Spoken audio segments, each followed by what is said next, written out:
Genesis 38. Judah and Tamar. At that time Judah left his brothers and went down to stay with a man of Adullam named Hira. There Judah met the daughter of a Canaanite man named Shua. He married her and made love to her.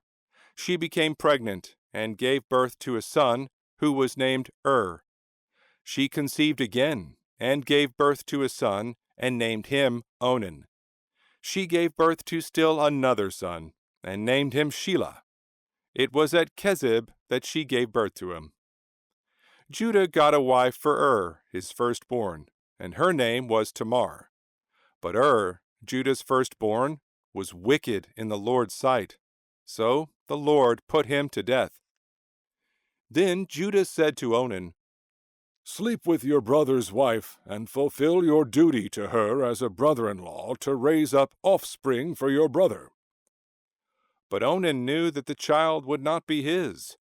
So, whenever he slept with his brother's wife, he spilled his semen on the ground to keep from providing offspring for his brother. What he did was wicked in the Lord's sight. So the Lord put him to death also. Judah then said to his daughter-in-law, Tamar, "Live as a widow in your father's household until my son Shelah grows up." For he thought, "He may die too, just like his brothers." So Tamar went to live in her father's household. After a long time, Judah's wife, the daughter of Shua, died. When Judah had recovered from his grief, he went up to Timnah, to the men who were shearing his sheep, and his friend Hira the Adullamite went with him.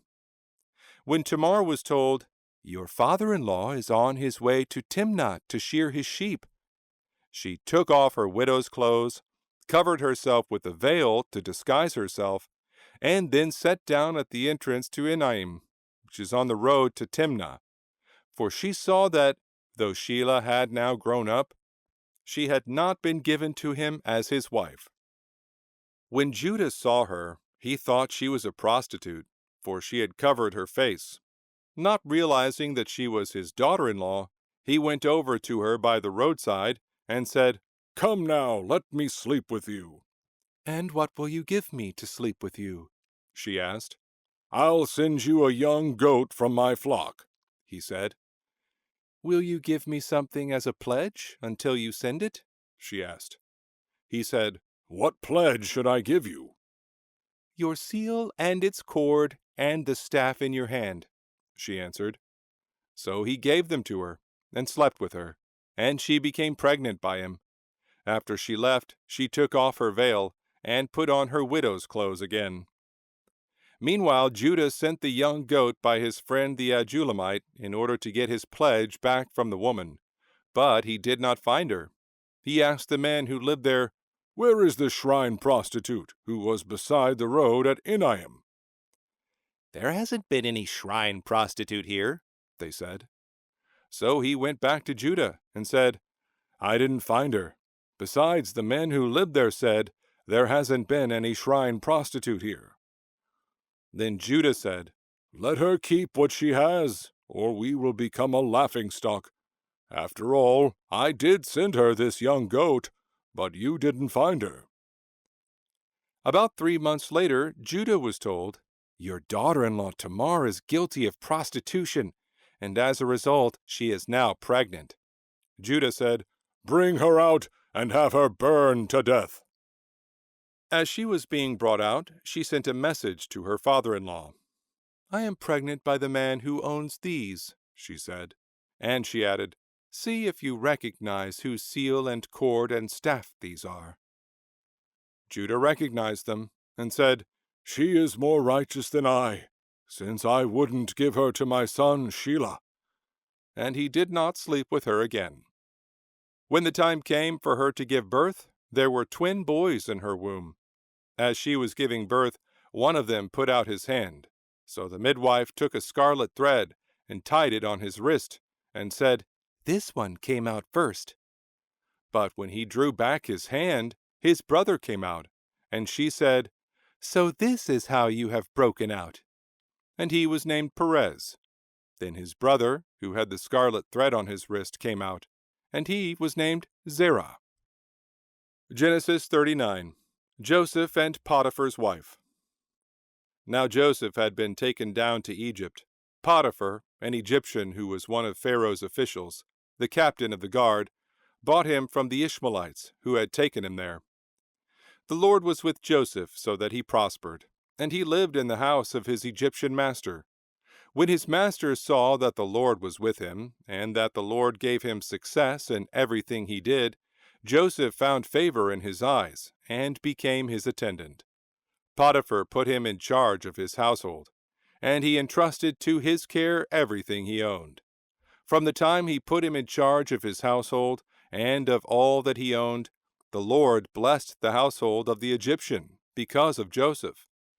The blessing of the Lord was on everything Potiphar had, both in the house and in the field. So Potiphar left everything he had in Joseph's care. With Joseph in charge, he did not concern himself with anything except the food he ate. Now Joseph was well built and handsome, and after a while his master's wife took notice of Joseph and said, "Come to bed with me." But he refused. "With me in charge," he told her, "my master does not concern himself with anything in the house. Everything he owns, he has entrusted to my care. No one is greater in this house than I am. My master has withheld nothing from me except you, because you are his wife. How then could I do such a wicked thing and sin against God?" And though she spoke to Joseph day after day, he refused to go to bed with her, or even be with her. One day he went into the house to attend to his duties, and none of the household servants was inside. She caught him by his cloak and said, "Come to bed with me." But he left his cloak in her hand and ran out of the house. When she saw that he had left his cloak in her hand and had run out of the house, she called her household servants. "Look," she said to them, "this Hebrew has been brought to us to make sport of us. He came in here to sleep with me, but I screamed.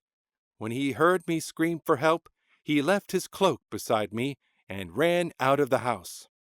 She kept his cloak beside her until his master came home. Then she told him this story. "That Hebrew slave you brought us came to me to make sport of me, but as soon as I screamed for help, he left his cloak beside me and ran out of the house." When his master heard the story his wife told him, saying, "This is how your slave treated me," he burned with anger. Joseph's master took him and put him in prison, the place where the king's prisoners were confined. But while Joseph was there in the prison, the Lord was with him. He showed him kindness, and granted him favor in the eyes of the prison warden. So the warden put Joseph in charge of all those held in the prison, and he was made responsible for all that was done there. The warden paid no attention to anything under Joseph's care, because the Lord was with Joseph and gave him success in whatever he did.